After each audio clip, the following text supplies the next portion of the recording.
Good morning.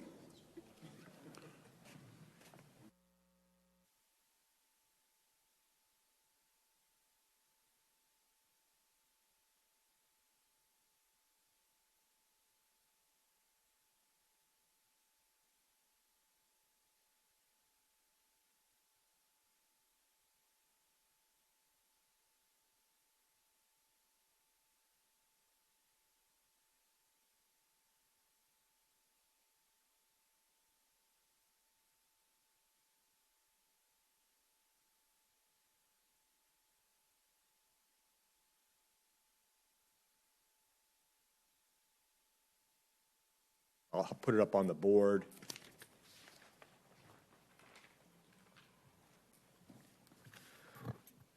So thank you for the, if I push this first button, will it go to my, okay. Thank you for the opportunity and the invitation to come and give you an update on the 2022 legislative session.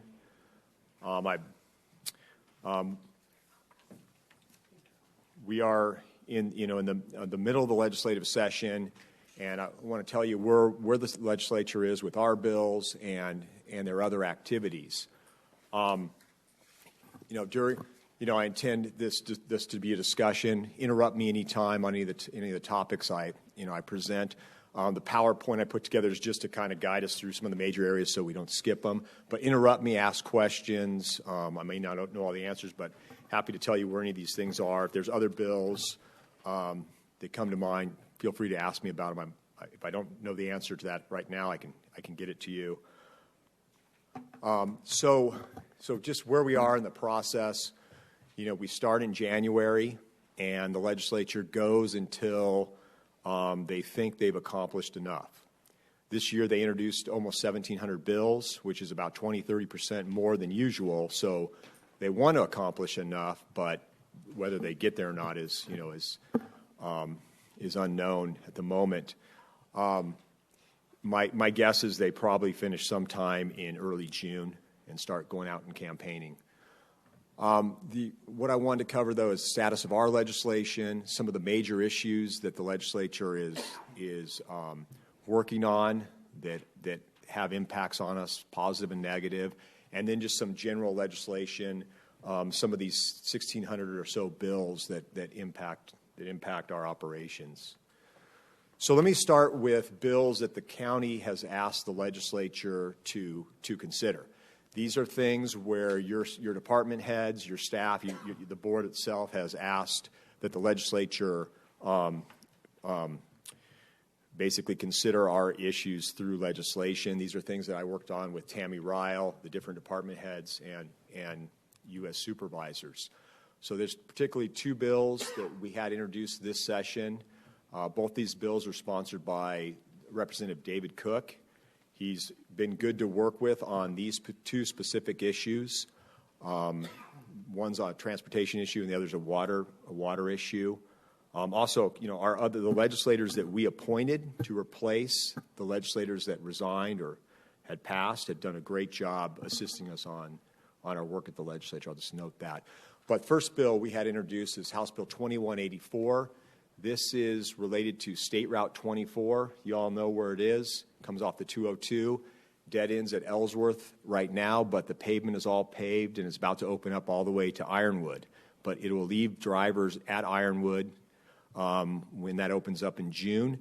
This bill is to get us all the way to the US 60. And the specifics of the bill is an appropriation of $15 million to allow Pinal County to purchase the right-of-way to extend State Route 24 all the way to the US 60, and then also create a little bit of a connector route for folks in a certain area, Queen Creek. The connector route sort of runs along the CAP Canal. The status of the bill, it's come out of the House, and it was heard by the Senate Appropriations Committee yesterday. Supervisor Mike Goodman joined me at the committee hearing and testified in support of the bill. I think it's the only transportation bill that was able to get out of the House Appropriations Committee, which is a bit of a gauntlet. So we were fortunate to get it out of there. Some of the other bills have not gotten out of there that are related to transportation in general. The plan on this is that we purchase the right-of-way from state land, reserve that right-of-way at today's prices, then we can start raising funds to build this as an interim facility. The interim facility that would connect to the US 60. We can start raising money with our partners like Queen Creek and ADOT and others, and begin this process and deliver to the people a roadway much quicker than if we just left it to the state to put it in their 5-year transportation plan. They have limits, like they can't put something in the 5-year transportation plan unless there are certain studies done, and because those studies have a shelf life. We're not under those limitations. We actually have a design concept review out on this roadway right now. We're working on it. So happy to answer any questions on that bill or talk to you about a couple other transportation ones that are in this area. There's another bill, Senator Shope has, that appropriates $400 million to widen I-10, something that we're all aware of, needed to be done a number of years ago, and so with those funds, hopefully that gets done quickly. That's a T.J. Shope bill. And then, so the next bill, House Bill 2037, this is related to water. Right now in statutes, counties don't have any authority when it comes to water unless it's flood water or water that's a problem. We have all the statutory authority we want in our flood control district to deal with flood water, infrastructure to direct it and so forth. But when it comes to securing water resources for economic development or serving water, no county in the state of Arizona has any authority, with the exception of a thin authority that Pima County has that came in a roundabout way. This bill is sort of a foray into the area of giving the county a little bit of authority in the water area. At this point, what this would do is allow us to accept federal funds to develop water supplies and also help providers within the area. Could be water service entities, could be irrigation districts, improve their infrastructure and use federal monies in other ways that help with the water issue in Pinal County. That's where the bill stands right now. It's passed out of the House. It needs a little bit of fine-tuning. Supervisor Miller and I are working on the fine-tuning with the sponsor and the sponsor of the House amendment. Hopefully, we can fine-tune it in a way that still makes it work for us. I'm confident we can. So that's where the two bills we had introduced stand at the moment. Let's see, moving ahead, major legislative issues. The main one this session is really water. We're about to have a special session on water at the state legislature. It may happen in 2 weeks, maybe 3 weeks. And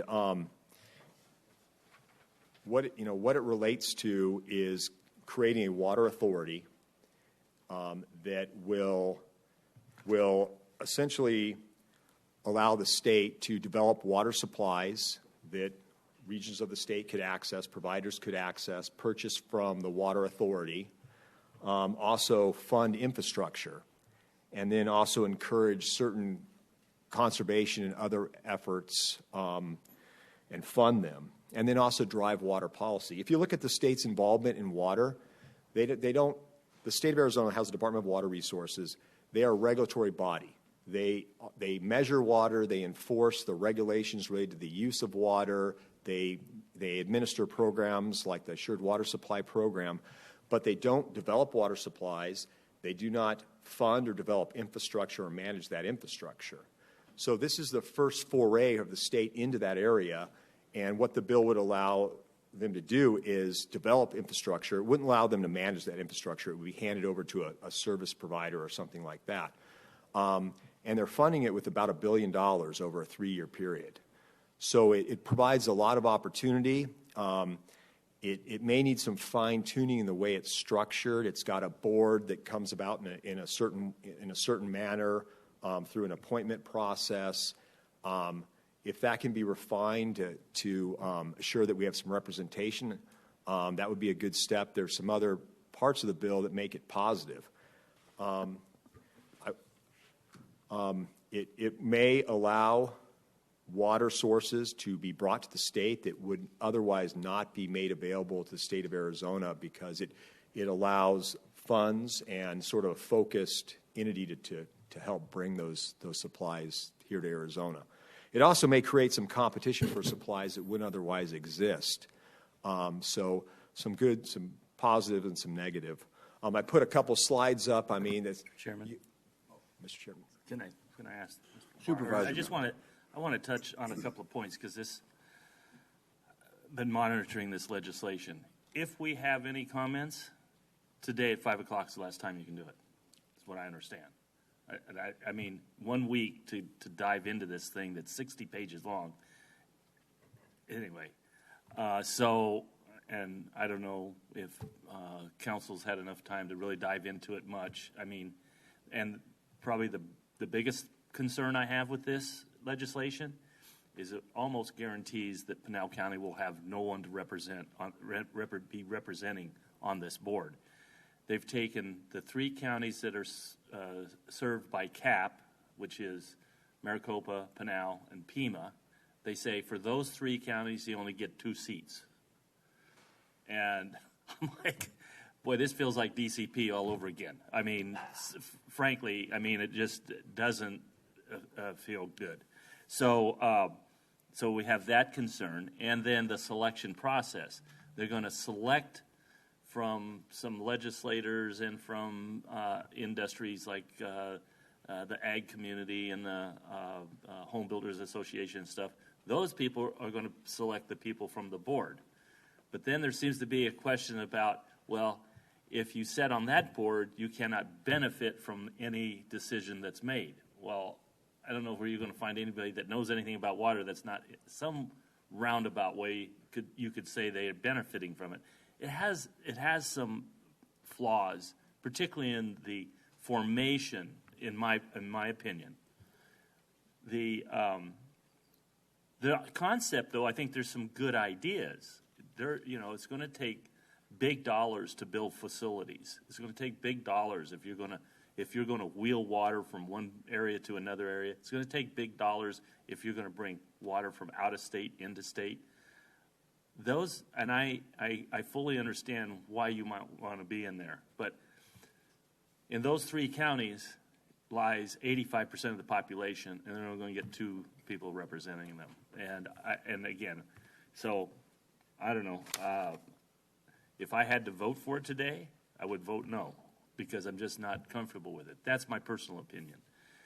And so I urge everybody to dig into it as best they can, talk to your legislators, because I don't know. I'm afraid that when this thing hits the floor, it will be a runaway train, and whatever it is what it'll be, and they'll make very few modifications to it as it goes forward. So I'm sorry I got on the soapbox, but I wanted to share that with everybody in the open meeting. Thank you. Thank you. Any other comments?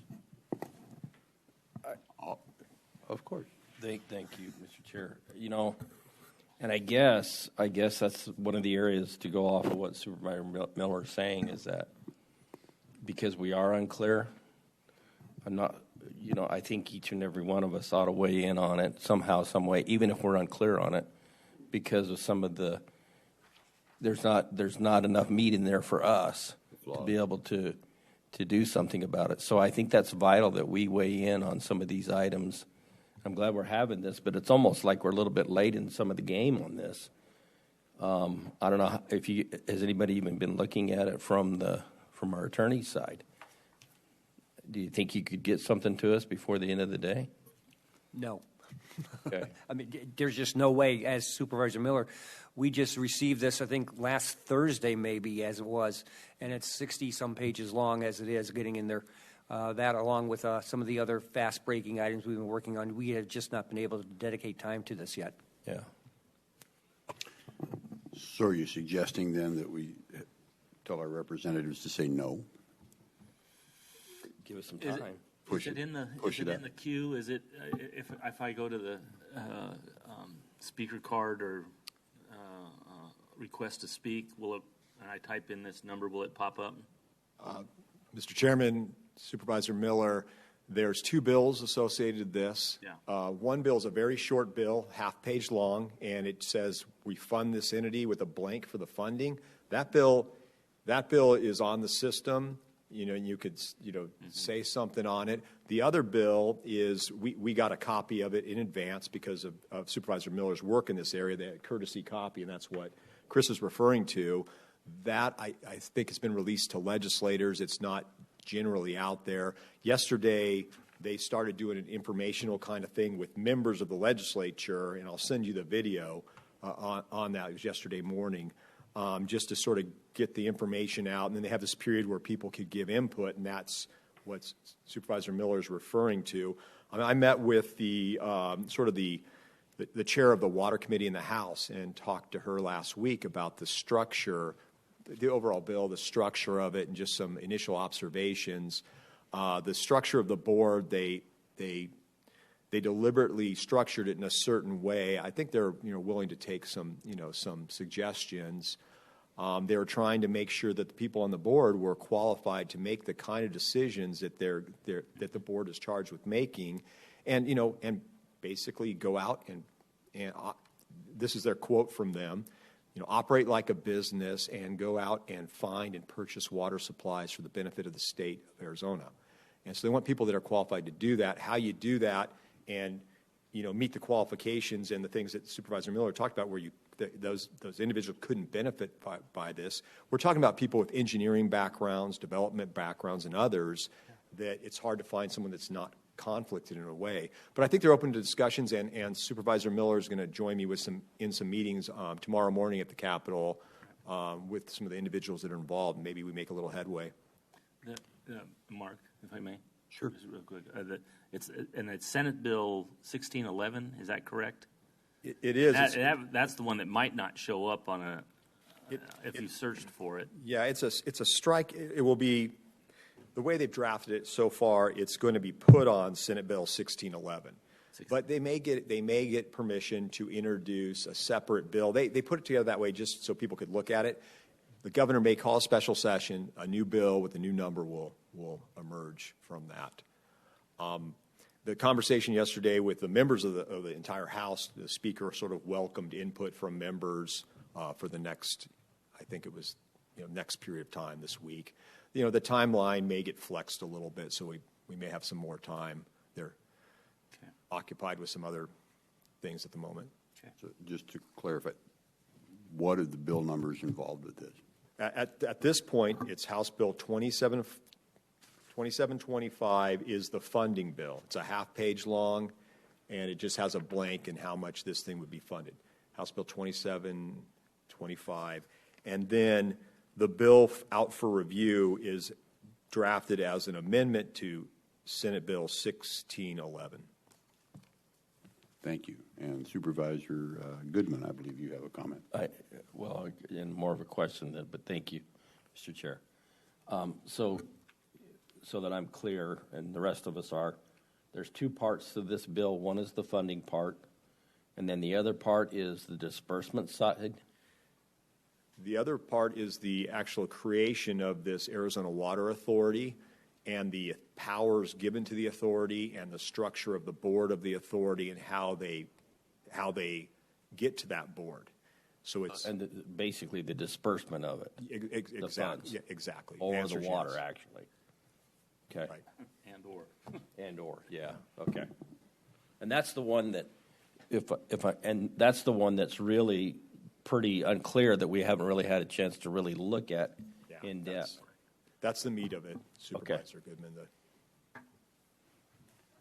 Any other comments or questions? Oh, good. Okay. Go ahead. Well, I included on my slide there a picture of some beautiful upland cotton and growing in Pinal County, and that's what it looks like in October out here still. It's what made the region the richest region back in the 40s and so forth. And, now it's a mix of housing and agriculture, and hopefully we can stay that way. Let me move on here. Other bills that impact the counties. The county, the operations of the county, you folks do a lot of different things in your departments, everything from land use to administration of the tax system, public health, and other things. Bills, these bills affect all those areas. I'll just hit a couple high points here, and I'll just go through them real quick. In the taxation area, there's a bill that's been introduced that would require you to take your levy, your tax levy down, your tax rate down to the truth in taxation rate, using and basically direct you to use your federal funds to allow you to do that. For this county, that's not that huge of an impact because you were pretty close to your truth in taxation levy rate. I think you were about $375,000 over that rate, according to your financial people. So the bill would basically require you to use your federal funds to get you down to that rate. Some of the other entities, like some of the cities and the other counties, that may have a bigger impact on. That's one bill that's out there. There's a couple of salary bills out there that we've discussed before, and I'll just mention briefly. There's a bill that would change the way that constables are compensated. Basically create ranges. There's currently ranges, but to create ranges based on the number of voters in the precinct, the justice of the peace precinct that constable is associated with. Effectively, it would increase the salary for constables in Pinal County to about $75,000 from about $50,000. This is a bill sponsored by Senator Pace out of the Mesa-Gilbert area. There's some amendments that are being considered, but that's what the bill does at this point. It increases the constable salaries. You guys pay those salaries from about $50,000 to $75,000. People have varying opinions on what the role of constables should be in this day and age, but that bill is out there. There's another bill on sheriff and detention officer salary. Excuse me, Mr. Barnes. Mr. Goodman. Thank you. Back to the constable. Did I hear you correctly that it would change their current salary to $75,000? The bill, the way it says it says if you're a constable in a precinct with 16,000 or more registered voters, the salary would be increased from $75,000 rather than the current range of between $48,000 and $67,000. In Pinal County, where all our precincts are in that range, 16,000 or more, and our current salaries are about $49,000, $50,000. So it would push it up to 75 rather than the current range, which is 48 to 67. We've got folks paid in the lower part of the range. It had breakdown. I'm sorry. No, go ahead. Had some breakdowns, didn't it? I mean, if you had fewer, it'd be a little bit less. If you had more than that 16,000, it went up. It's like 5 levels. I think. Yeah, like 5 levels to it or something, if I remember right. Yeah. So if like your precincts were real small, like 5,000 or fewer registered voters, then it'd be $35,000 salary rather than the current maximum of about 16,000. That's just for a real small one, probably in a rural area. But just for precincts the size of the ones we have. For the ones we have, yeah. And it doesn't tie anything to executing those warrants or those. Doesn't matter what their Doesn't matter. is. It's one or none or 100. Right. They got paid the same all the time, if I understood it correctly. Yeah, so the volume,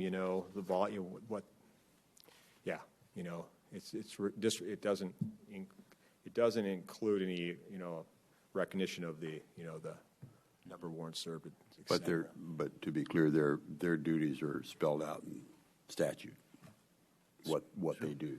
And actually, though, their workload is actually put before them by the JP judge. Sure. The more people, the more bad guys, the Yeah. more you serve. Well, not and all bad. They're not all bad, okay? Just saying.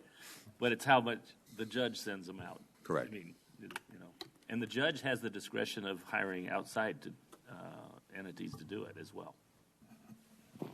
They do at a higher price in some cases. Not necessarily. Well, some cases. Some cases. So that's out there. We're trying to work with the bill sponsor to, come up with something that includes some measure of the workload, and the compensation would include some relationship to the number of warrants served or some other concept. And I don't know if that's going to go or not, but that's what it looks like at the moment. Can I ask another question? Yes. Did it make over the crossway? Is it crossed over to the House? Did it get through the Senate and get on the floor and get voted to? It's about to. It's about to. It's about to, yeah. And the sponsor of the bill, we've talked to the sponsor of the bill, and he's willing to consider some amendments and so forth. But it's So it hasn't gone to the House yet. not yet. And if it has, it's been in the last day or so. Okay. Other bill on salary bill, you're all familiar with this on sheriff's and detention officer salary bill. There's been a lot of discussion on that. That's, I think that,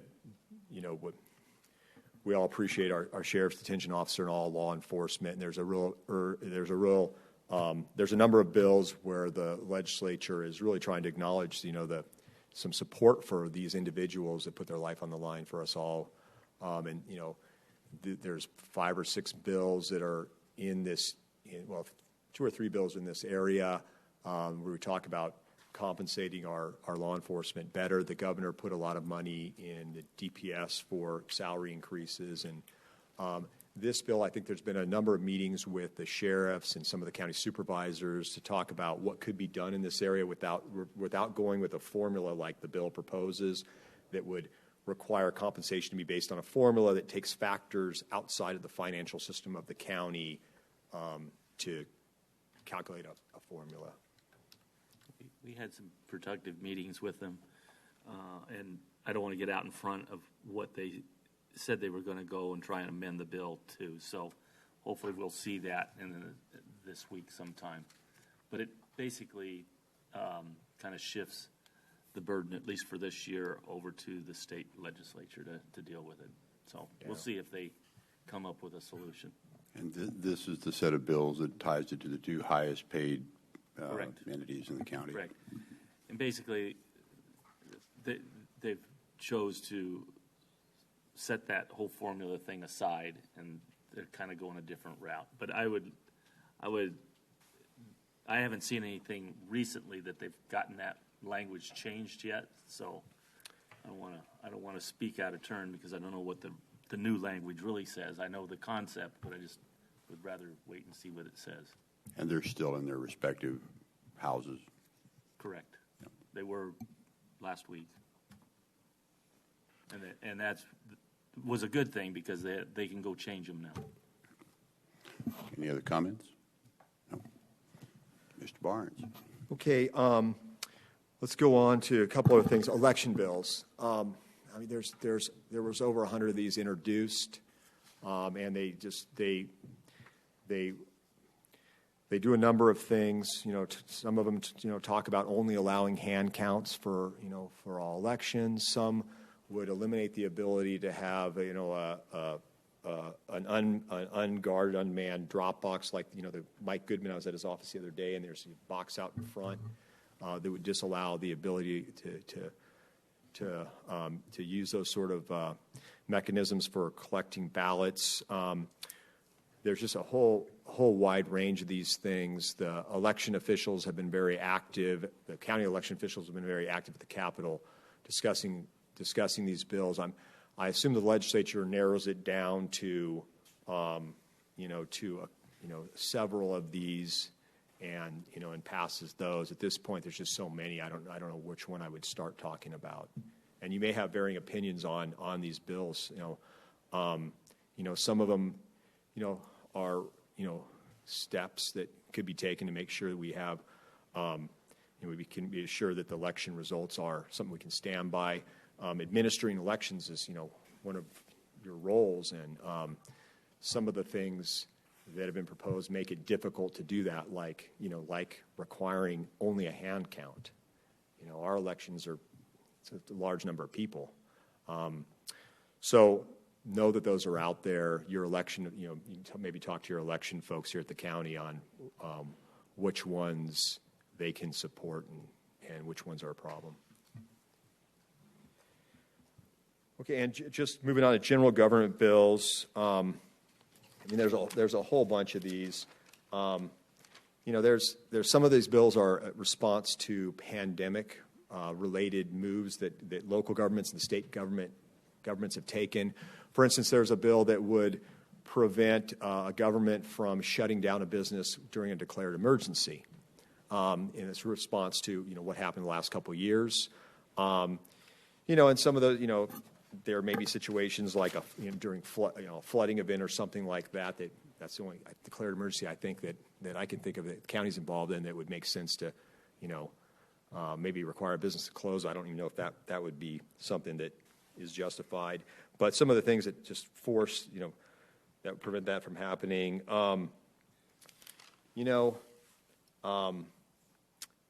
There's a bill on acting in concert when you split land, to basically make folks that are involved in an application to do that to sign certain affidavits, making sure they understand the law related to acting in concert, making sure they're not violating that law. There's a bill that actually it didn't pass that was related to how legislative vacancies are handled. It would have taken you folks out of that and had it done in a different way. I don't think that bill is moving forward, but there's still legislation out there in a whole range of these local, general government areas. So that, unless you have any questions, that kind of concludes what I wanted to tell the board this morning. I don't have any. Anyone else have any comments, questions? No. Thank you very much. Thank you. Appreciate all the information. Thanks, Mark. See you in the morning, Mark. Okay. Next on the deck here, item number 2, presentation and discussion of the Florence Admin Complex feasibility study. Mr. Carry-on. Mr. Chairman and Or maybe not. members of the board, if I could just take a second to stage this and catch us up on the history of how we got to this point. This was a prior board, but if some of you remember, we've been doing master planning for facilities needed for county operations over the years. They've changed, of course, with different assumptions as times change and go up and down. For example, the one that we did in 2003 didn't look the same as the one we did in 2016, because you can imagine. The latest one that we did, though, did result in priority buildings, and it resulted in the $60 million bond issuance. Those facilities are, for the most part, now up.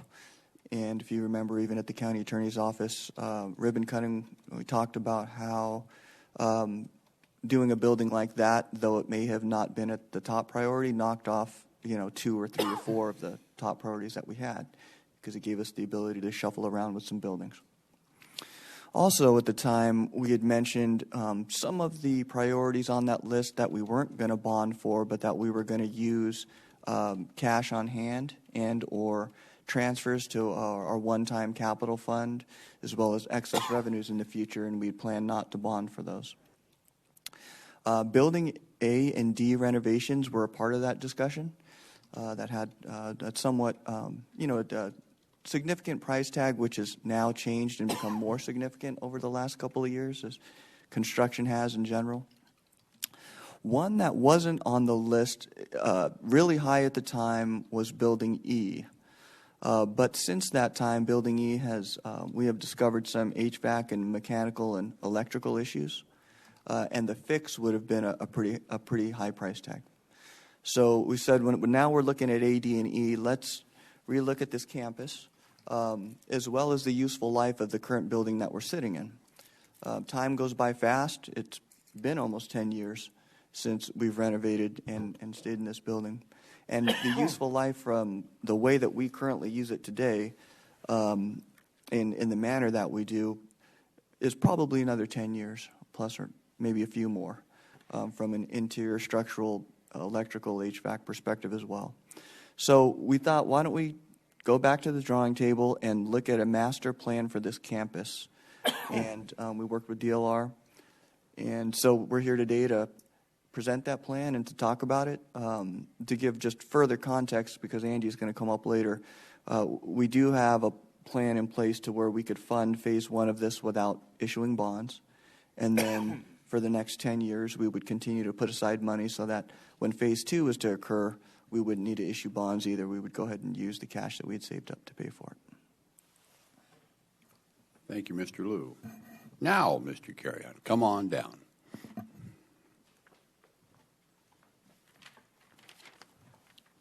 Members of the board, Archie Carreon, Director of Facilities Management. So as Leo has mentioned, when we did the master plan in the whole county in 2018, we prioritized 10 projects. The total cost at that time is $168 million. So the board approved the 4 major projects that, which are the top priority, that are recommended by the strategic plan, which is the county complex in Maricopa, the county complex in Santan, the development services, which is the replacement of the building F, and the county attorney. So the next in line with that is the administration complex. At the time, in 2018, when we presented the master plan, Building A and D are among the priority, and of course, upgrading Building E. When we completed the 63 million projects just last year, and of course, the county attorney, we just opened it in January 3rd, these are the next in line. So we carefully evaluate the conditions of the administration complex. We look at the Building E, which we are planning to, Building D, that was vacated by the county attorney. We're thinking we are going to repurpose it for the human resources and procurement.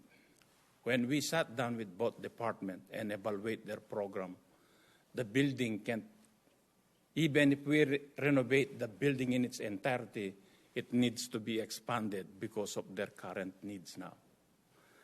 The same thing with the Building E. So the county management, we sat down and evaluate. Just renovating Building D, the concept and the program that is needed by the procurement and finance department and human resources, it's already cost almost $10 million. So if we're going to renovate Building D, it's going to be very close to that. Not only that, if we are keep expanding them, we are losing space for the parking. Because if you expand those buildings, they're going to occupy some parking spaces, and it's going to change. And also the Building E, we made an evaluation just upgrading, because the Building E was the former Superior Court building in Pinal County. So it is not effective. The reason with that, because it was designed for a Superior Court erected in 1968. It has wider hallways. And the restrooms and the security at that time is totally different what the assessors, recorders, and treasurers needed now. So we look at the 3 projects, and if we're going to renovate Building E, that will cost $10 million as well, and it's going to be in a peculiar location. Can I interrupt? Yes, sir. I've been supervisor for a year, and I haven't learned all the letters of these buildings. It would be nice to see an overhead visual of where these letter buildings are. Yes, sir.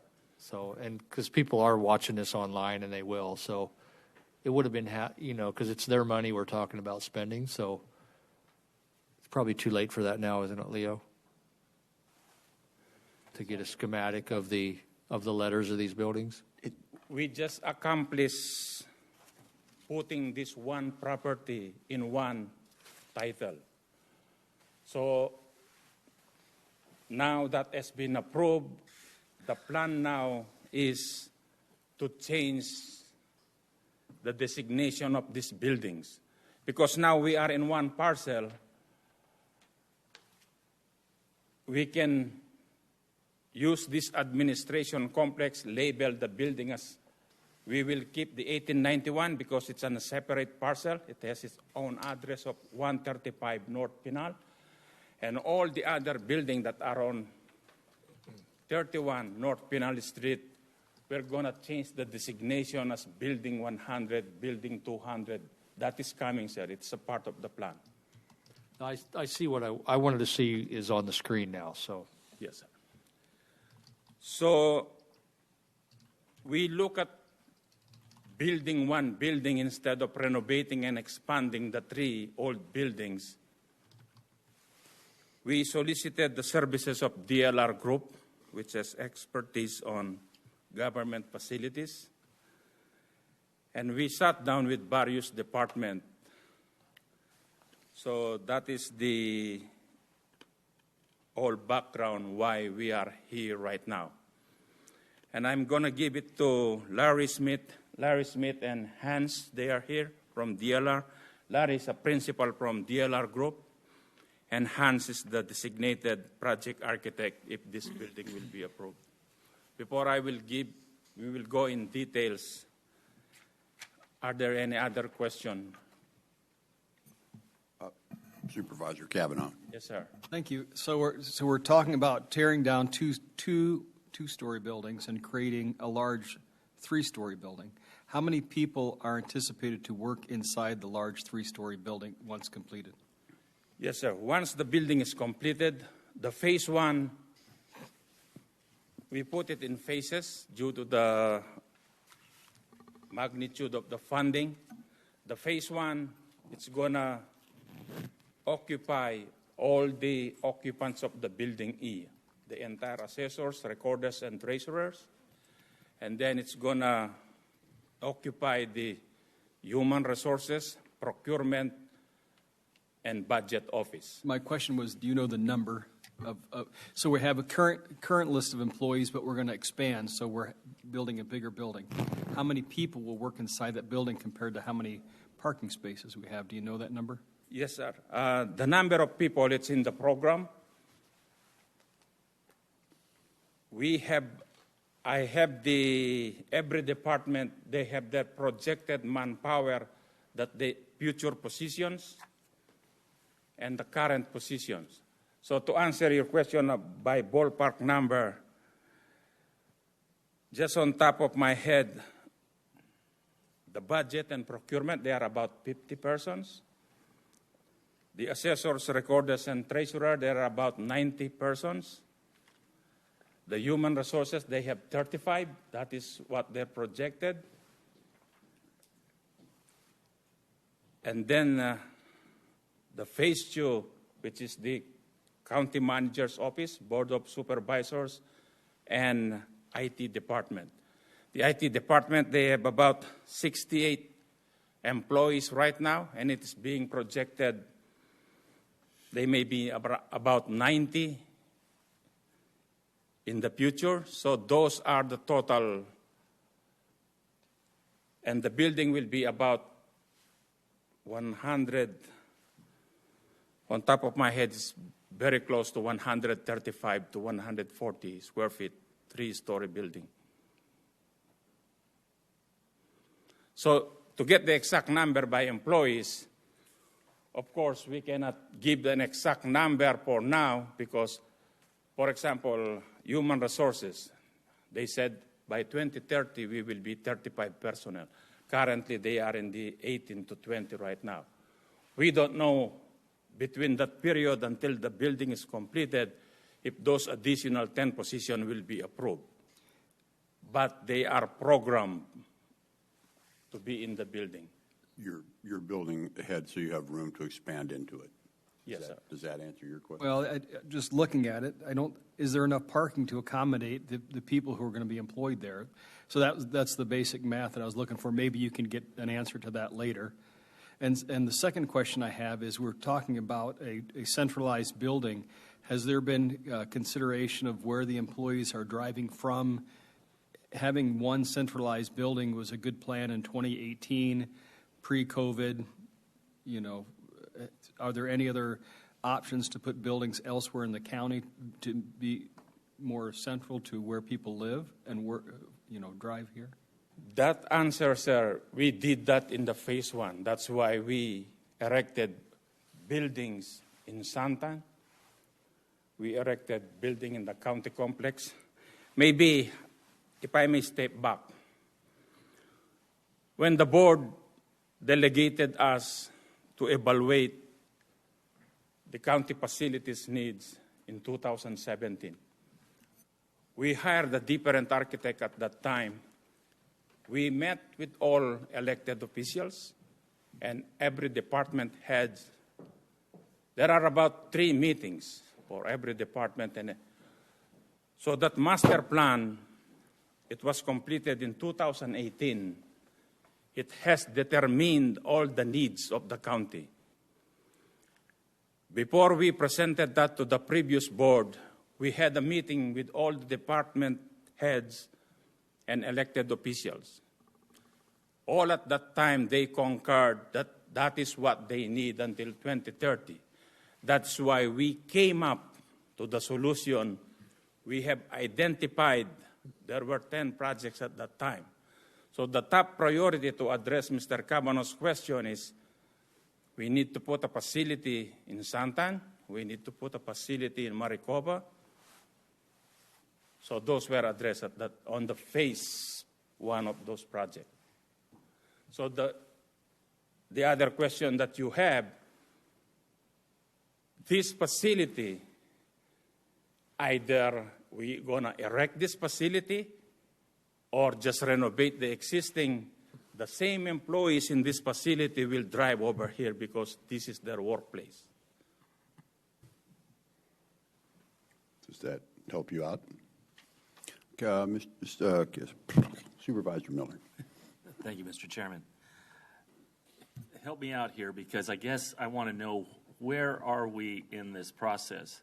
You alluded to you're going to bring a couple of gentlemen up to speak to us.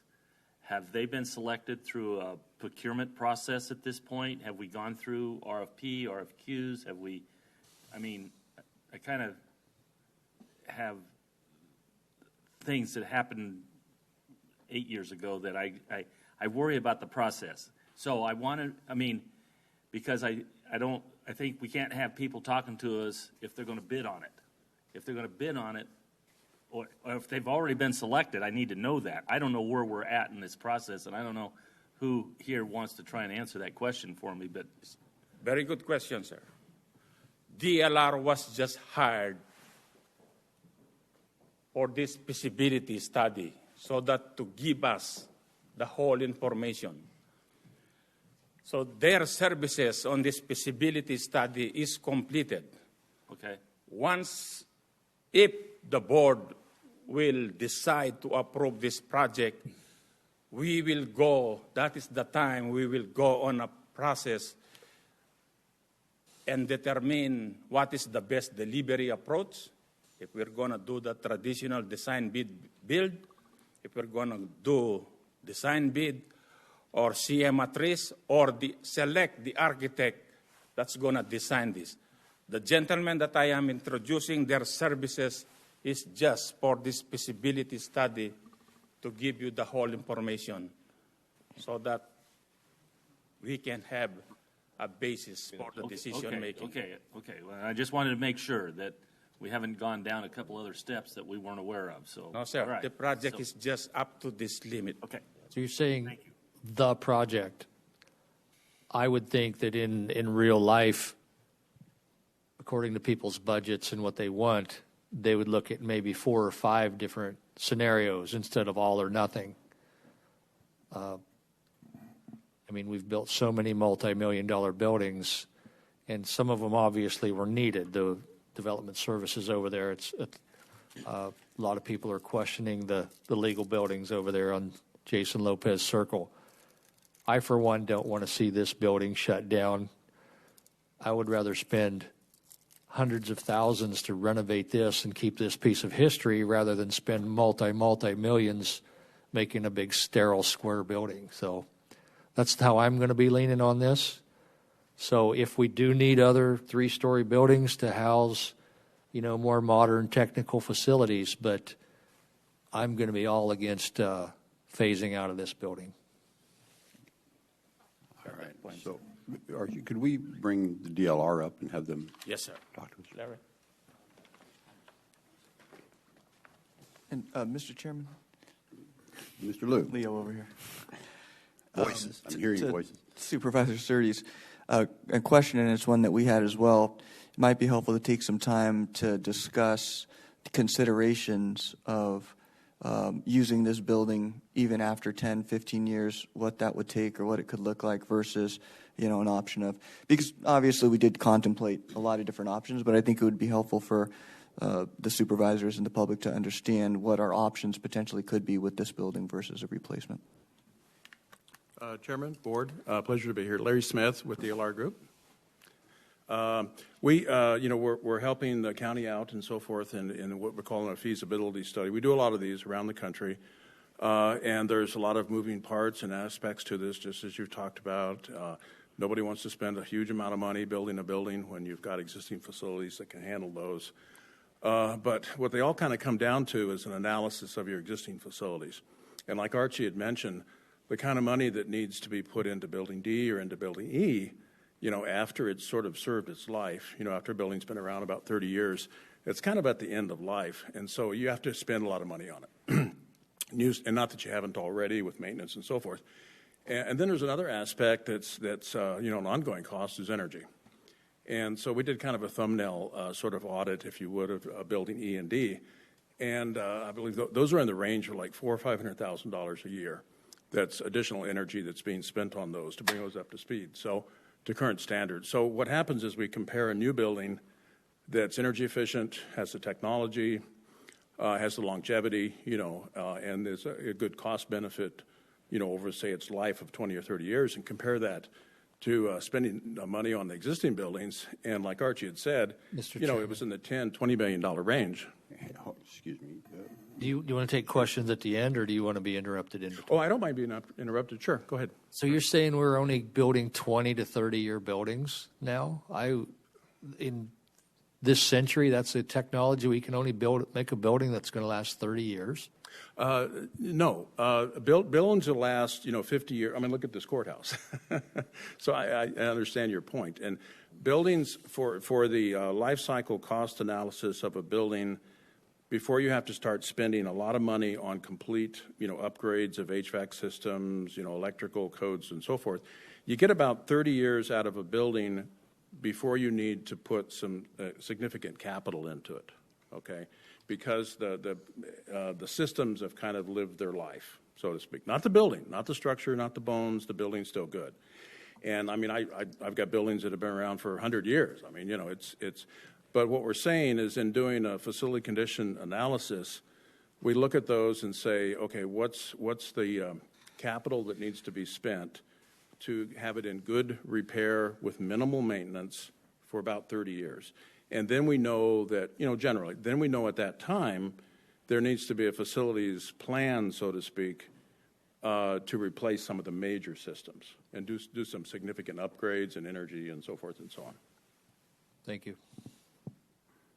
So just to wrap that kind of part up is so we compare the $10-20 million that you would put into building D and E over the next several years, whatever, and look at long range planning and say how does that compare to putting that money into a new building? Retiring those old buildings, taking them offline, and then not to mention the efficiencies. Every time you move a new department or folks into an existing building, it's not as efficient as it could be, from the get-go. So in today's world, just in a snapshot, Building D had a specific use when it was built, and it's evolved over time.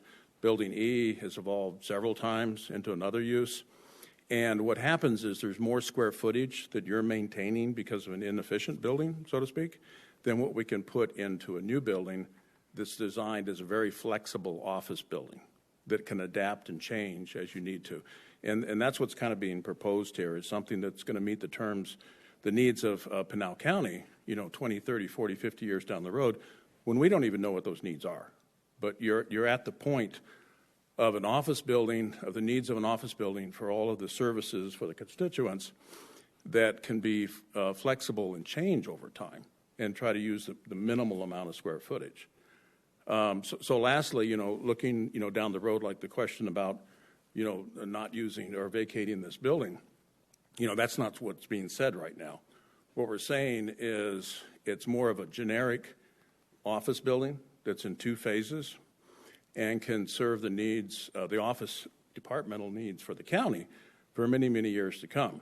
Now, in the event that, 20 years from now or so, there's a reason to use this building for something else or other items that may come up, then there's a possibility. But it's a very generic office building to meet all the needs, the corporate needs for the county seat, within Pinal County.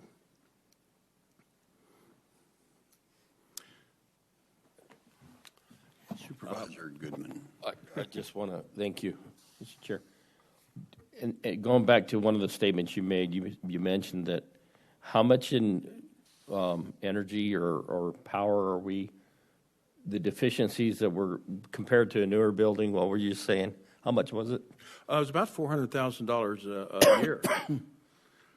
It gets very expensive. And to compare a new building to an old building, we need to look at what it takes to bring that old building up to the new building standards, ideally, to sort of compare these as apples and oranges, And We're spending that kind that's of a big money. issue. We're spending that kind of money every year on utilities in these facilities. For those 2 buildings. Yeah, somebody, sounds like my kids. Somebody needs to turn the light off. Turn the lights off, right? Yeah. Wow. I don't And know. that was just a thumbnail energy audit. We didn't go into a huge amount of detail. But there's that, and then ongoing cost of facilities. If you're at a point where you need to replace the roof, you've got to upgrade the mechanical systems, you need to upgrade the energy systems, then now's a perfect time to look at that. Put all that information before you and say, what's the best decision for the long term? Yeah. With that being said, Hans Papia with the DLR Group will kind of run through the feasibility study, just what we looked at. Supervisor Miller. Just real quick before you step down, thank you. $450,000 is what we're paying, or $450,000 is what we're paying over what we would be paying if we had a modern building. I'm trying to get. Sure. Yeah, that's really what my question. Yeah, I know that. That's what I thought you were asking because, well, particularly with building products, as difficult it is to build something today. Maybe money well spent would be dual pane windows, upgraded AC units, leaving that facility intact, and just retrofitting it to more modern equipment could be more cost effective. And the other thing is, and I don't know, I don't want to dive into the electric bills in this place, but I know when we looked at covered parking for solar panels, it never penciled out because our rate was so low here. We were paying a very, very good rate. And, so there's a whole lot of factors in there. Thumbnail might be okay right now, but if you're really considering doing it, we got to dive deeper into the numbers. I agree completely. And I don't know that there's a question there, but the difference between the $450,000, what is that? Is that what we're paying out for a whole year's worth of energy on, was it 2 buildings? Or is that the difference? That's the difference. And again, Okay. it was a thumbnail approach. It wasn't kind of part of what we were looking at in the feasibility study, but we know that it's prudent to look down that road and say what approximately is that number. And you're absolutely right. In the physical plant numbers that Archie had talked about, 10 million, that is doing dual, energy efficient windows. It's adding additional insulation to the outside of that building. There's not much there. And along the way of major upgrades, and changing out the lighting, which a lot of that's already been done for LEDs and so forth. If there's a concern there, there certainly could be a more detailed study that could be done, but that's for the 2 buildings, just all ballpark of something to consider because we need to. Quick question. You said that Building E was built in 1968. When was Building D built? Roughly. You were here, right, Archie? The Building D and Building A were built in 1975. 75? Okay. So each of them, they have 24,000 square feet. As I mentioned earlier, this may add some information to Mr. Miller's question. As I said, we are not just renovating the building. The needs now, the programming needs that the county has because we expanded, we have to expand the building as well. So if you expand those 3 buildings together, if we were going to do them, we're going to take up some parking spaces in addition to a brand new building which is energy efficient. The other factor to that is those buildings were designed in 1975, as I mentioned, the Building A and D. It doesn't meet the operational needs of the department. Reason why? Those buildings, their elevator, they are at the center of the building. So if public goes, they are not controlled in the lobby as the new security needed in this century. You have to, can you imagine if there is a bid opening for the procurement department? If there are 30 people attending they will go all inside the building and do you use the elevator? Because the elevator of the existing building, they are located on the center of its building. So a lot of things, a lot of factors, safety, security, energy efficiency. Just to give you a ballpark, the Building F, when it was existing, facilities management is paying $26,000 a month. That building is only 35,000 square feet. The new Superior Court, it's a 200,000 square feet building, and we are paying $8,000 for electric bills a month. So that's what you can see, because the old Building F, it has 24 units on the rooftop, and the conditioned air is not properly circulated in the building because it was designed for a jail. It was designed, and then it being repurposed so many times. As I said, a month, $26,000 on a 32,000 square feet building. A 200,000 brand new building, Superior Court, we are paying $8,000 a month. So those are Mr. Smith talking about a part of the... Well, those are great comparisons. Thank you. Yes, sir. Thank you.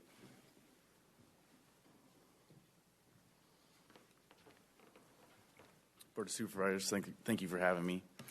With all that said, from Leo and Larry and the facilities management team, we looked at all these aspects that we've been talking about before we jumped into this, which we've worked with the facilities management for about 4 or 5 months on this, and then also presented to the county manager a few times, and we've gone back and forth and looked at several options based on all the stuff you've heard so far. And the idea and the intent for this whole administration complex is really to look into the future 20 years. We're not just, we sat down, looked at the program, and we said, what's your staff going to be like for the treasurer, recorder, assessor for the next 20 years? So we looked at the overall large program over the next 20 years, came up with a size building that we might need, shrunk it down as much as we could, but there's a lot of room for growth for 20 years. And we really wanted to look at a facility that was innovative, creative, modern, something that's going to be, a great not only workplace, but something for the community to come to and be like a one-stop shop. Instead of have multiple buildings that they can go to in the county, they come here for all their needs for the treasurer, recorder, assessor. There are some satellite buildings now that were built where they can go for that as well. But having that core here down next to the historic courthouse that we're sitting in today. For the project to be successful, it's got to serve the public. It's got to be a building that's very, very easy and open for the public. It's got to give faster services and be more efficient. Like I said, we're looking for 20-year growth for all departments, which gave us around 135,000 square foot of a building total.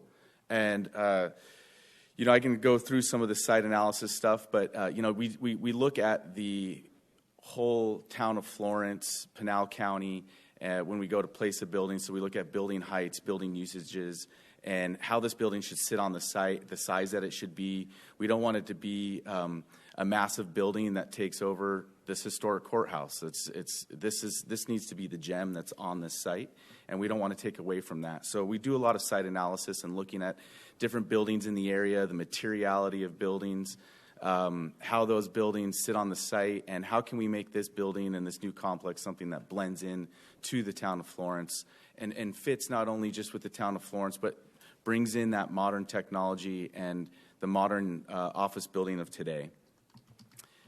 The image that we've been seeing here is just the actual final site layout of it. This is a 3-story, 135,000 square foot building. We looked at different locations to place this on the site and shifting it around, and we really wanted to create a core access point through the middle of the site. So there's a clear drive through the center of the site with the entrance to this new building would be on the north side, would be shaded, so it would create some type of like front porch for the community that they could sit down and wait to go into the building. And then on the street side, we really wanted to elevate the street side and bring more of that feeling of the town of Florence with brick veneer and glass to the street side of the Butte Avenue. One thing we look at when we look at the building is we get a basic program at this stage where we say we try to understand what each department, their needs are and square footages are required for each department for the next 20 years.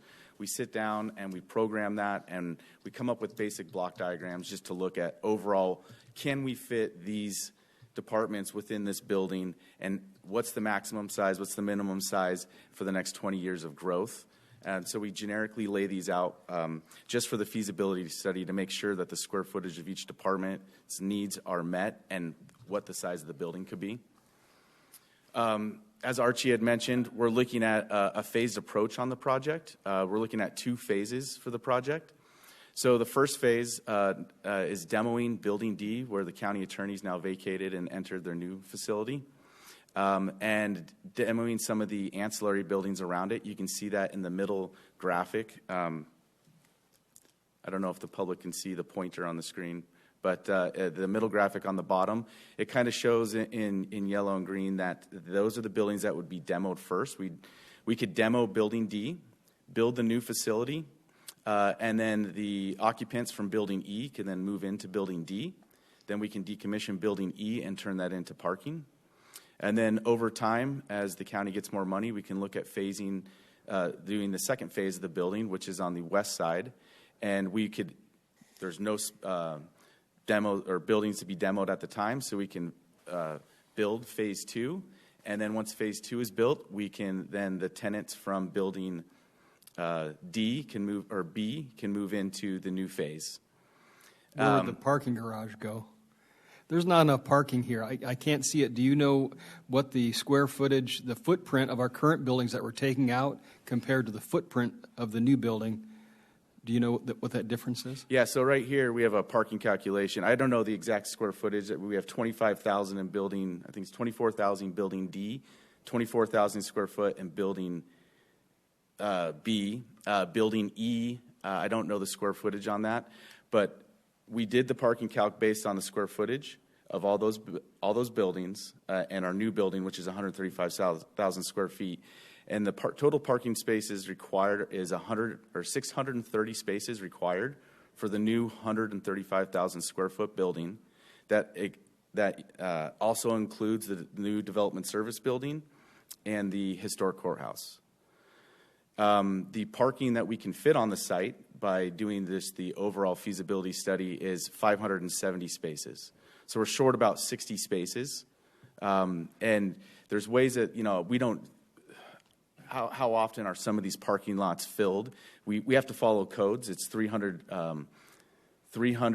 one parking stall for every 300 square feet. So, and I'm sure you guys go to all the malls and you see the malls. If we follow parking code, you're left with a sea of asphalt. So not all the parking spaces are ever totally required for a lot of these buildings. But we're short 60 spaces, and there's some street parking that can happen in order for us to make up for that. And we can also file for a variance based on that. But we can fit 570 spaces on this site based on the graphic. And that is for today's number of employees, or is that the 20-year number? That's the 20-year number. That's for the full growth and both phases of the building. That's for a 130,000 square foot new office building. That's for the current development service building, and that's also including the historic courthouse. And to answer your question, the parking lot is often full out here, Okay. without question. I don't know the current stalls that are out there based on the building, the calc, so we did not do that. We based it on the future. Go ahead, Supervisor Goodman. Oh, Miller, I'm sorry, I wasn't that far. Look at that peripheral vision. Yes, I was short-sighted. Well, just a quick question, because this is under the City of Florence's building codes, correct? I mean, Correct. that's what we're working Yep, on yep. there. That's who will be And permitting the project. I was a builder and developer. I've long advocated for a better formula for parking spaces based on all kinds of things. It's crazy. I mean, if you build a warehouse where there's only 6 people that work there and you have 92 spaces, doesn't make a lot of sense. But anyway, okay. Parking is just one of those things I get amped up about every once in a while. Oh, for sure. And it's something that, we looked at the feasibility study and we tried to cram as many spots in there as possible. And there's other techniques and ways we can do it. But overall, we can fit the 570 on here. I don't know with the, we look at the current work environment and we haven't really dove into each department and programmed each department ourselves, but we don't know how many people are working from home in the current environment. If these employees, if there's a work from home balance, is it 3 days a week, 4 days a week for some of these employees? And that can make a huge difference in the parking calcs. But we still would follow the code and try and provide the code required stalls, which is 1 per 300 square feet. Supervisor Miller. And thank you, Mr. Chairman. That was We have good a pretty for good, we have a very robust carpool facility. We have vans that are available, and so we have a lot of employees that participate in that program as well. So it might be your argument in the future for how many spaces you really need here. That's it for now. Any other comments? questions? For now. I'm just Editorializing. yeah, I'm Any not other- really asking any questions. Go ahead. Okay, we were just talking about the phasing of the project. So once Building B gets phased out, that would turn into more parking. We did not investigate any parking structure at all. It's a large cost. We thought we can get to the number we needed with just street parking and parking lots, and looking at the work from home balance. If we're short 60 spaces, is that a factor? And if it is, and it's something we can look at of off-street parking or a parking garage in the future. Getting into the overall design, in the feasibility studies, we don't really dive too deep in design, but we want to give some ideas of what the complex can look like. So we look at some new modern buildings using brick. If I jump back a few slides, looking at the context of what's around here, you've got a lot of brick that's happening around here with the main street with all the brick buildings. You have a more current building, which is the library, that's using masonry with some metal. But really, we want to play off of the historic courthouse. We want this to be the showpiece on the site.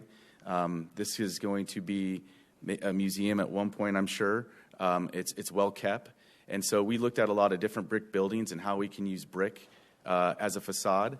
And then we also are looking at different courtyard spaces. We got a great climate here. What type of courtyard spaces can we create, not just for the public, but as for the workplace and the work environment, for the employees to go to, for lunch, for breaks. Like I said earlier, creating maybe a front porch for the whole building so you can minimize lobby space and have that patio space in the front be more of a sitting area and lobby space while they wait to enter the building. These are we'll go through these pretty quick, just some quick architectural renderings of what the building could be. this is nothing set in stone. This is just some pie in the sky. Hey, we think we can develop a really nice office building that blends in with the town of Florence and the historic courthouse and a lot of the historic properties around the building. It's going to need a digital clock on top, that works. Yeah, the one's not working. Yeah. Here. We can update that. One that works. Yeah. This is just a visual of maybe how the entrance can be. Looking at different entrances, to the right would be the entrance for the treasurer, recorder, assessor for the public to enter that space. The volume in the middle is more of the core of the building, which is going to house the restrooms, vertical circulation, stairs. And then to the left would be phase 2, where you can have a separate entrance for the Board of Supervisors for meeting like this for the public. They don't have to go through another main entrance. We can actually have a second entrance to the building for that. Looking at pulling some amenities off the building with vertical circulation for emergency egress. As opposed to being inside the building, we find ways to make it less expensive so we don't have to heat it, cool it, pull it to the outside of the building. Sometimes it's rarely used, but the central core that I was showing earlier would have interior vertical circulation. But we can pull the exterior vertical circulation to the outside and add maybe some patio spaces for break rooms and stuff for each level for the employees to sit out and have their lunch or take a break. This would be the west facade showing that just up against the courthouse.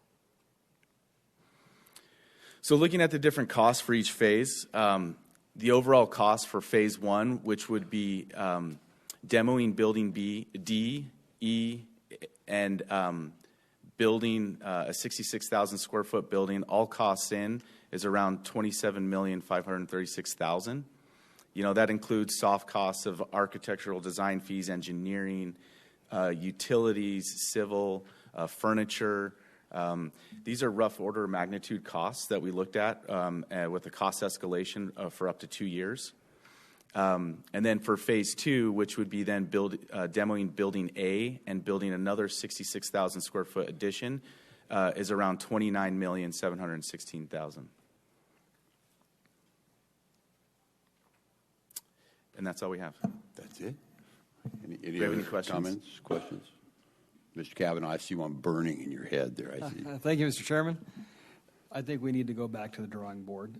We need to examine the possibility of employees working from home. I think we need to examine what happens if there's another pandemic.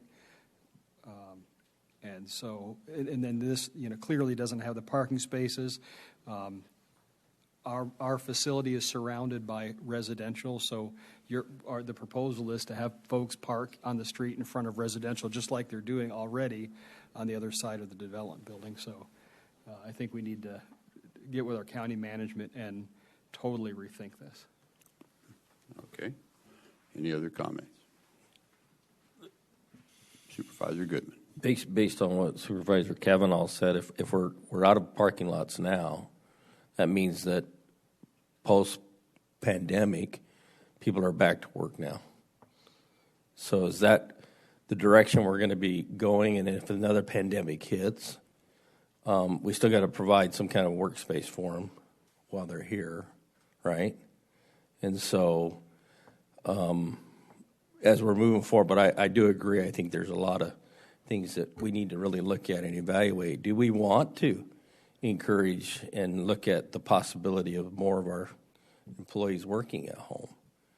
And so we've got the capability of being able to do that. And so, to your point, I think those are some of the things that we ought to be looking at and talking to our department heads and having them come up if that's feasible or not. I know in some departments it's not really conducive to what they're trying to do because there's kind of a synergy that develops in some of those departments. If they're right here working, that needs to be considered as well in those departments. And so, and I don't know if that's kind of the things that they've been talking about in some of these feasibility. And I see. Oh, I see him. Okay, Douglas, ready to move and ask something. So anyway, that's a comment I wanted to make. Okay, thank you. Any other comments? I have a comment. Oh, Of course. Supervisor Miller. Was that of course? Thank you, Mr. Chairman. I I want to back up clear to the methodology in which we go forward with basically any and all projects. I think CM at risk, a type of method to come up with what we do and what we build. One, and I've observed this and I've participated in this in a couple of different ways. You get the product that you want at the end of the day, and you have fewer change orders because so much time is spent on the front end, on the design of the facility, the location, everything down to the facade. I mean, so now you can make, as a contractor, a lot more money on a hard bid. That's given fact. But if you're looking at longevity and customer satisfaction, these types of projects done at CM at risk are a lot more efficient, and I really think you'll find that you get what you want, and you can set that target, and you keep working. The change orders are all done. In other words, that number is set before you get under construction. You know what you're getting, and it's just a much better method.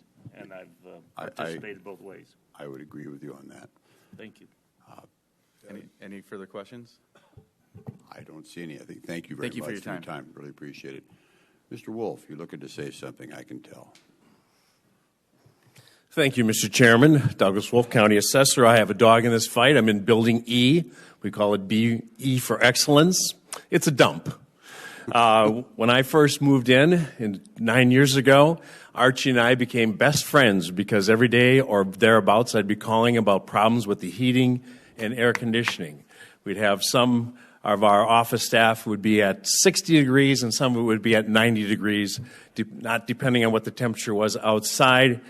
And after a while, it got to the point where it was clear to me that when they refurbished that building, and talking to some long-term employees, that the way it was done was completely botched. As far as the HVAC was concerned, the toilets don't work a lot of the time. We have those redone. We've had leakages. It's a disaster. You would be embarrassed, sincerely, if you were an employee of the assessor or the treasurer or the recorder's office, to have your employees working in the building we are in. Sincerely. We've had the roof done twice. I could go on and on. So it's got to be rebuilt. Whatever we replace it with, that's up to the county supervisors and the board. I don't have a dog in that part of the fight. I just want to get us out of where we are, and it doesn't make any sense to pour money into the building we have. That I'm convinced. I want to address parking a little bit. Most or a lot of the parking spaces that you see that are taken up by our building are county vehicles that we use for assessment because we don't let people take vehicles out overnight. So we could find a way to accommodate our fleet of trucks and cars so they're not using the public parking space. I think there's probably, 15 or 30, somewhere in there. So we could help with that. Also, we are going to stick with our VPN schedule with our employees. So only about a third of our actual staff are physically in the office. But the way the VPN works is they have to have a workstation in our facility in order to connect to our county IT system. So they do need a workspace even if they're not physically there. So that but we're going to stick with it because it's helping us with retention and employees' flexibility and so forth. I think that covers it. We also need room for storage, and we are going to expand. The county is growing, as you know, dramatically. It's amazing how many different subdivisions we just got filed this week again. And you probably all saw it in the newspapers, and plus what's going to go happen south of Apache Junction. That's a whole new city of Mesa and Chandler combined. So from the standpoint of the assessor's office, we're trying to be conservative with the number of employees we think we'll need. But I have a good sense that even with a recession or even with a pandemic, we're still going to be growing as a county because people want to live in Arizona. It's a great place to be. And so that's my 2 cents. And I know it's not an easy decision, but where we are now is not acceptable for the employees or for the county, or for the taxpayers for that matter. Thank you very much, Mr. Chairman. I'll take any questions if anyone has any. Thank you, Mr. Wolf. May I, Mr. Chairman? Go ahead. Thank you. So would it be feasible to have a bigger facility for your staff up north somewhere? Obviously, our footprint is limited here. What if you had an office of cubicles somewhere north? Is that possible? Mr. Chairman and Mr. Kavanaugh, Supervisor Kavanaugh, we do have staff in Santan and Maricopa and at the Ironwood facility. We have expanded those as much as possible. It's possible we could have more remote, but what's nice is, and what's important is we have synergies because we do a lot of work every day with the recorder, particularly, and the transfer of properties that's going on. So we do need a lot of people in our central location in order to have that workflow work properly. For the appraisers, yes, they could be remote because they don't necessarily have to come in every day, but for the actual core operations of deeds and transfers and that sort of thing, we need them here in Florence. Okay, thank you. Thank you. Any other comments or questions? Seeing none. Thank you, Mr. Wolf. And I want to thank Archie for his patience over the years. I've been a pain in his butt. Thank you all. I'm going to change the order of the operation here. I think we're going to go. I need a motion to go into an executive session, please. I'll make that motion. Is there a second? Second. I have a motion and a second. All those in favor? Aye. Aye. Aye. Why are we changing it? We're changing it. We're changing it because of a scheduling conflict at the moment. Staff has to go. Yes. Okay. So you have to leave, not go. Okay.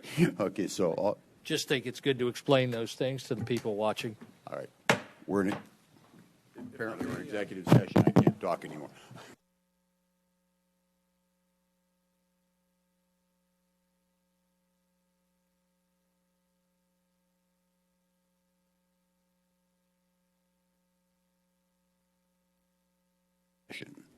Now we shall go as counting. This is great for the budget. We went 1, 2, 4, 3. So this is great. We just know how to do the counting. So come on down. How are you, Ms. Woods? Good morning. Good morning, Chairman, Supervisors. It is still morning, and I'm probably standing now between you and lunch. So I will try to keep this as brief and generalized as possible. We can move as quickly or as slowly as you'd like. I'm here to present a general fund forecast, and it includes a generalized scenario for fiscal year 22-23 budget. I want to be very informative. Like I said, stop me along the way if you have questions. And then the plan is really to present kind of that overall picture. And later on during the budget development cycle, we will come back to you, or I will come back to you with another forecast with probably some action item sometime in the May timeframe to get your feedback and your approval for some, maybe department requests or CIP type things. But today is really about information to inform you. With that, we generally start with the economy, and we start with the national level. So this slide includes all of our national economic stats,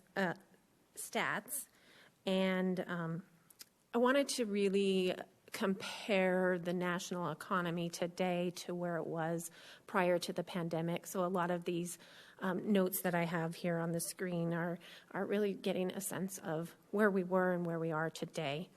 And you can see, GDP helps us understand how quickly the economy is growing or shrinking in comparison to 2020. GDP grew quicker in 2021. Inflation is important because it helps us understand the overall increase of prices of goods and service in the economy. Current economy inflation is having an effect on wages and consumer prices. You can see that in those second and third bullets there.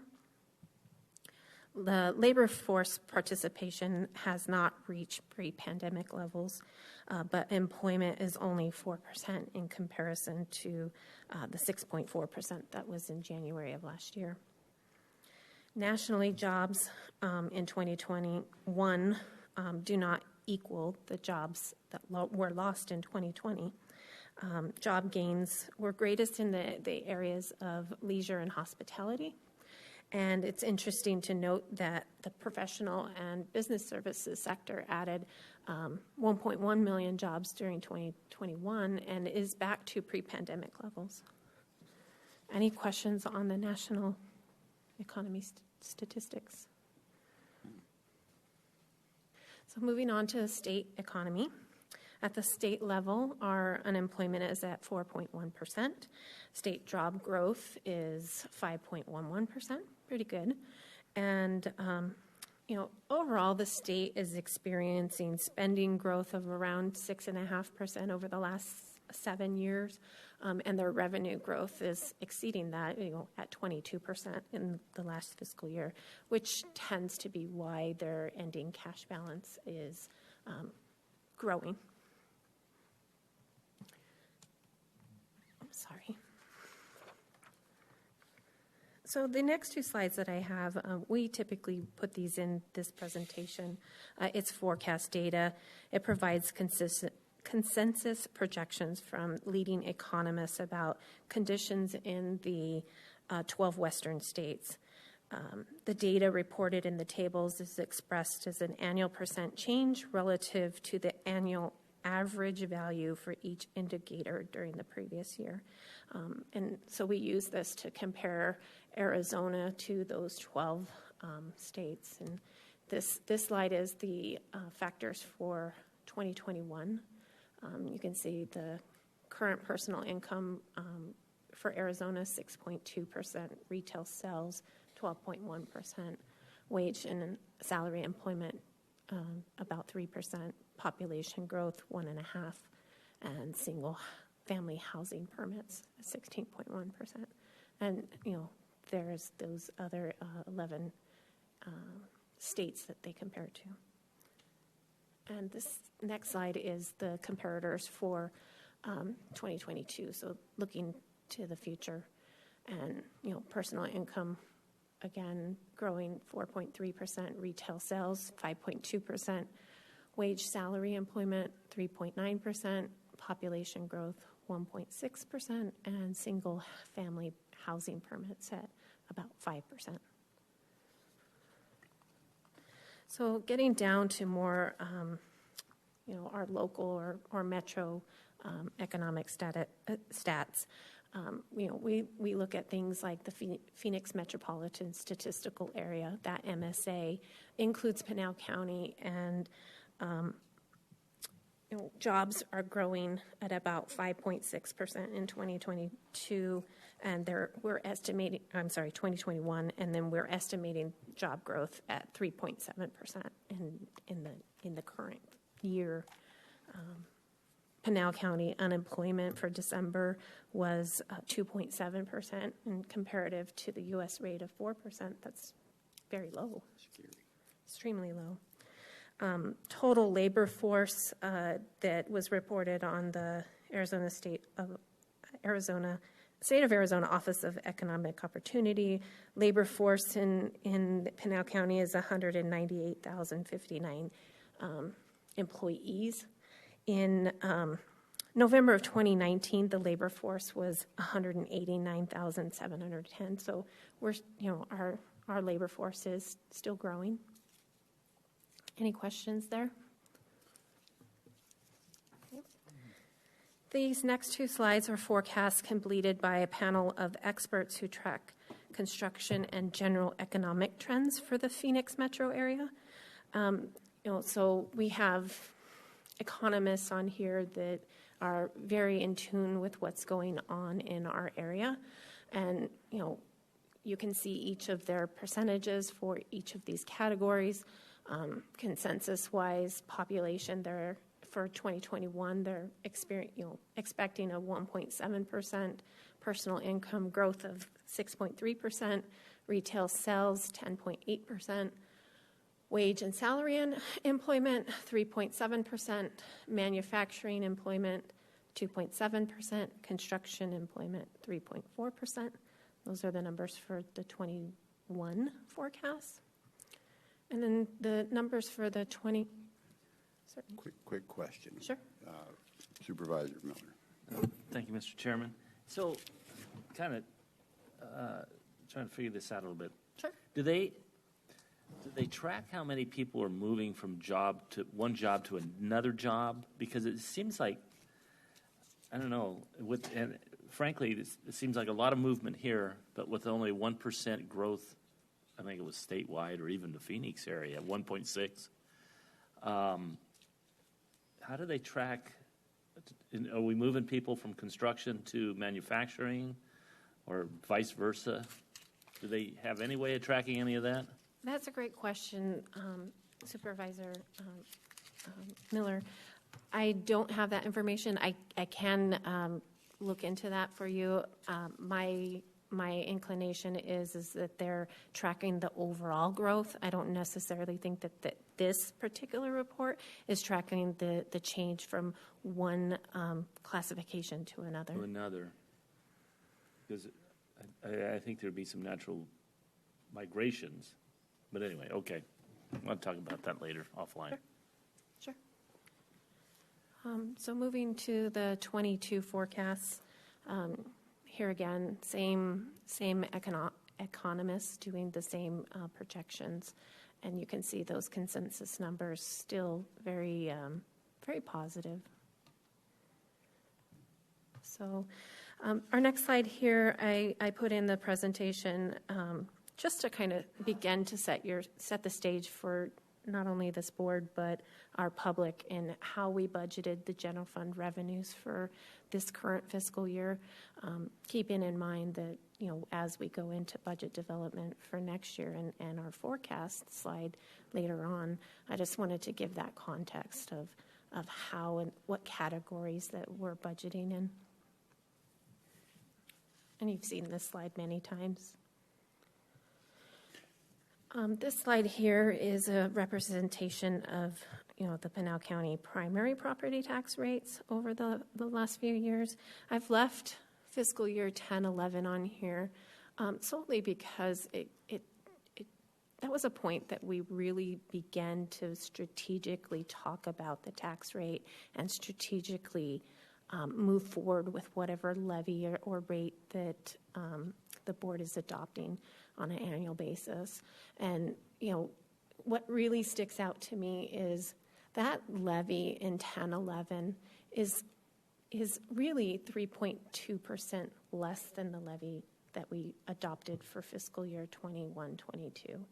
Yet that population growth between the 2010 census and the 2020 census is a 13% increase. So we have done a fabulous job of utilizing the primary property tax dollar appropriately over the last, 10 years or so.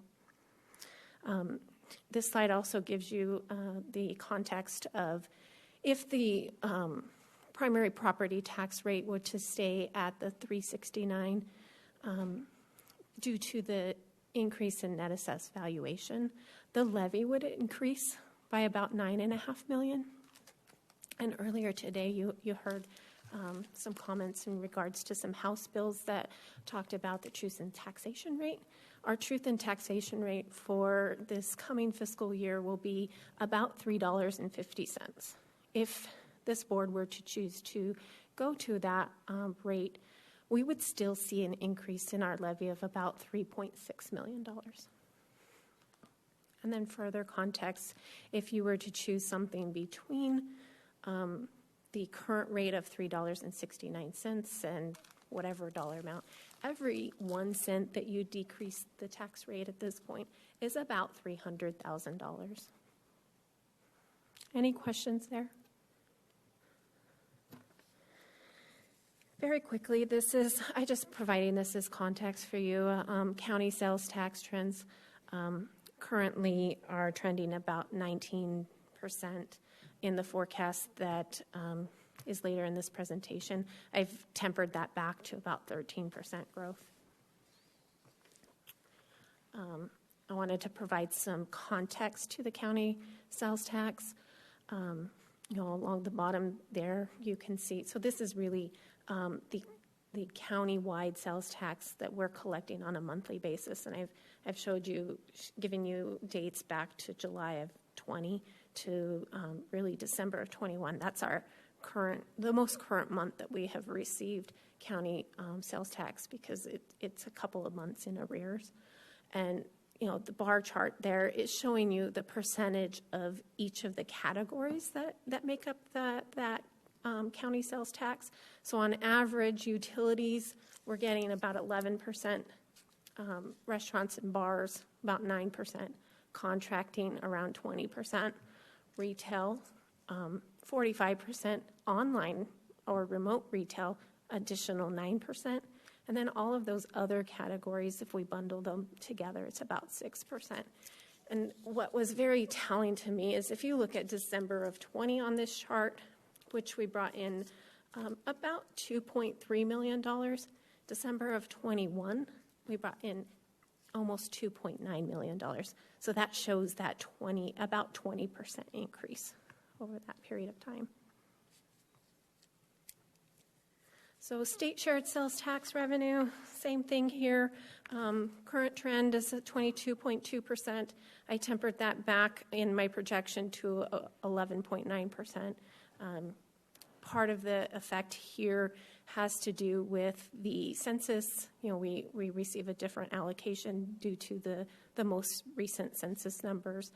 I don't know at this moment how much of that 22% is due to the recalculation of census, but I do know has probably somewhere between 2 and 5% effect there.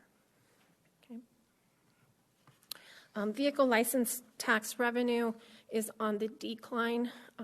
I think that's simply due to the fact that there aren't a lot of new vehicles out there for constituents to purchase. So decline, my projection, I'm also anticipating the annual to decline about 3% this year. Doesn't make up a huge amount of our total revenue, so we can continue to watch this and change those forecasts as we move it through the fiscal year. Development-related revenues, we're currently trending about 10.5%. I did not temper this one back because 10.5%, based upon the number of permits and permitting fees, planning fees that we're seeing, I don't see that it will reduce any less than that 10% on the annual year. So as we get into the forecast slides, I wanted to just bullet point, some of the revenue that I have put into the forecast. We know that the February abstract came out and the primary property valuation grew about 9%.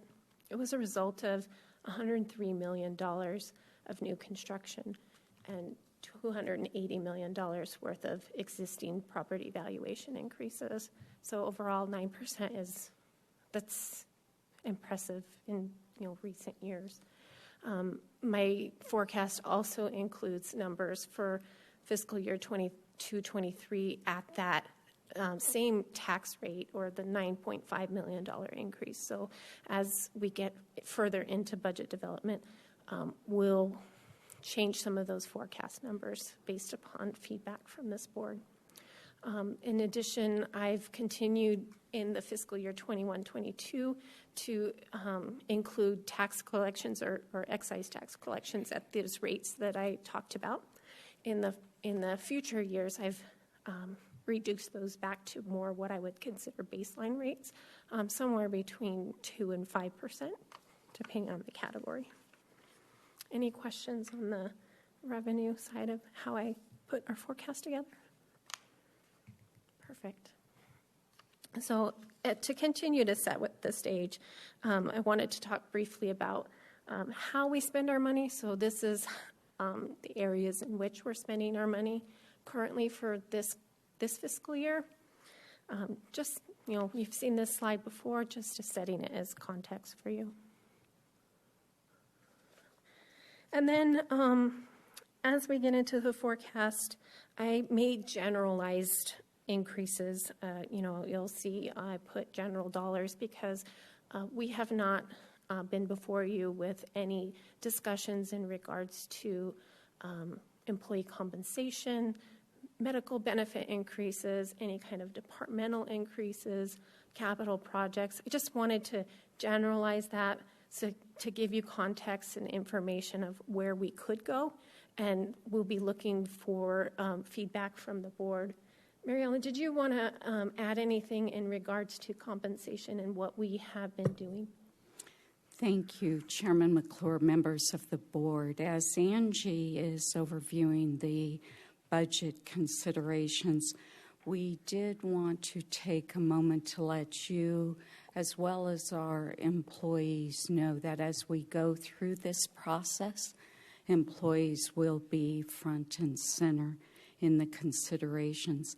A plan is being developed with input from elected officials, department directors, and is being informed by our recruitment and turnover data, by inflationary factors, the pressures our employees are facing, the competition in our market. All of that is being considered and will be the foundation for a plan that we will bring back to you for your consideration. We certainly don't want to create any expectations, but we're looking at things across the board: increases, market considerations, performance factors, as well as others.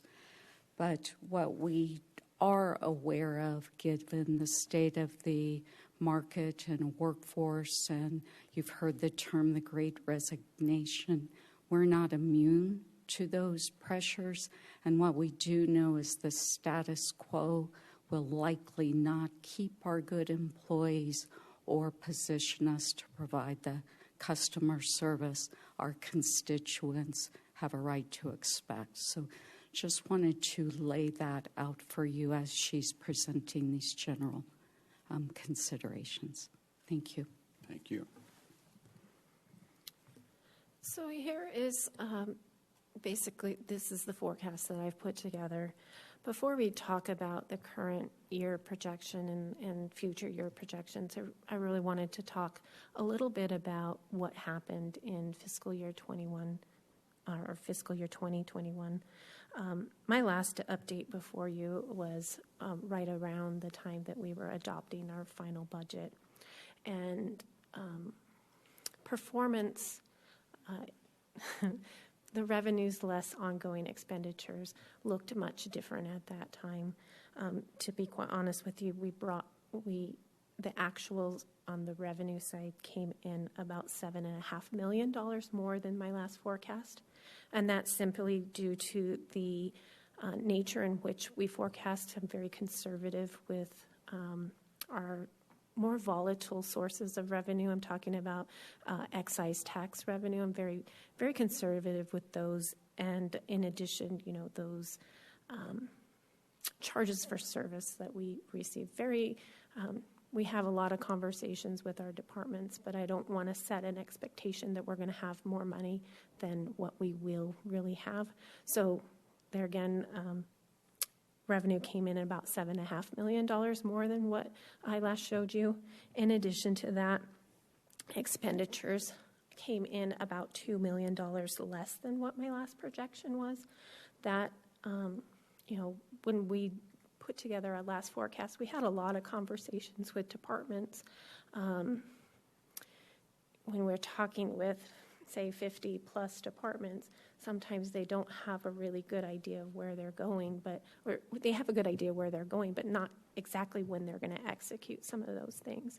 So we had a very long laundry list of departments that may not have spent money in, training or operational expenses. So I just wanted to set that context that the last forecast showed that revenue less ongoing expenditures is about $14 million. So we have about $10 million more than what we anticipated starting this current fiscal year.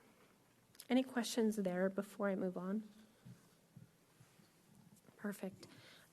As we're looking at this current fiscal year projection, there again, the revenue side of things haven't been too rosy. I've been pretty conservative as, we went through those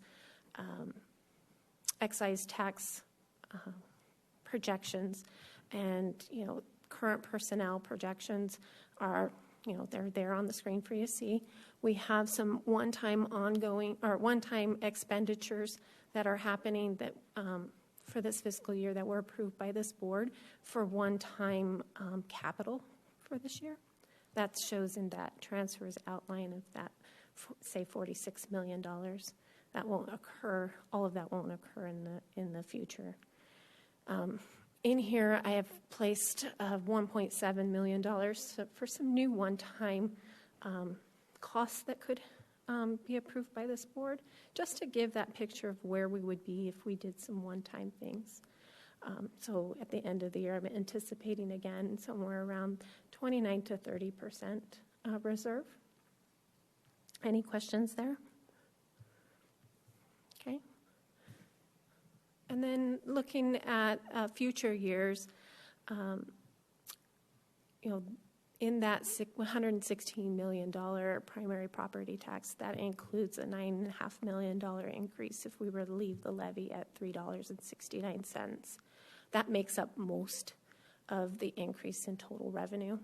And in this scenario, I've placed some placeholders, and like I said, as we get further into budget development, these numbers will evolve and change.